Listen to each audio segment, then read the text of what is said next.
Работаем очень давно, работу свою знаем. Мы знаем одноточку, знаем гибочные, знаем ТМС, знаем стыкосварку. Ну, всю работу мы понимаем прекрасно. Вообще я закончила торговая, я кассир. 88-й, по-моему, или 89-й год в первый раз я пришла. И здесь было общежитие, детский садик. Это было очень удобно. Вот. Сразу получила общежитие, получила садик. Ну, это как бы так и осталось.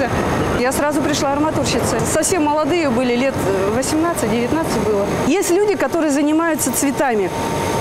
Есть люди, которые занимаются арматурой. Ну, как бы это надо тоже любить. Вот, потому что если к этому будешь относиться, ну, как бы не очень, да, ну, как сказать, когда цветы не любишь, они не растут. И если у тебя что-то здесь не получается, тоже не получится. Вот, допустим, у меня дома цветы не растут, а, видимо, уже металла много. Да, и вот эта энергетика, сколько не поливаю, да, они все равно у меня вянут. А так работа нравится. Если бы не нравилось, давно бы ушла. Надеюсь, что завод будет еще долго стоять. Надеемся.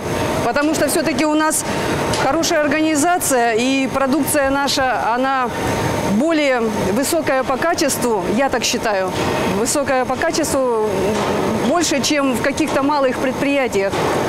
Потому что даже вот сейчас, если по телевидению смотреть, наша продукция пользуется большим успехом.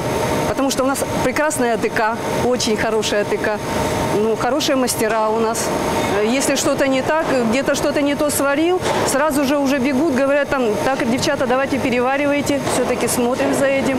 Вот, у нас неплохое начальство, ну, такое, смотрит за порядком. Поэтому, ну, почему бы не работать?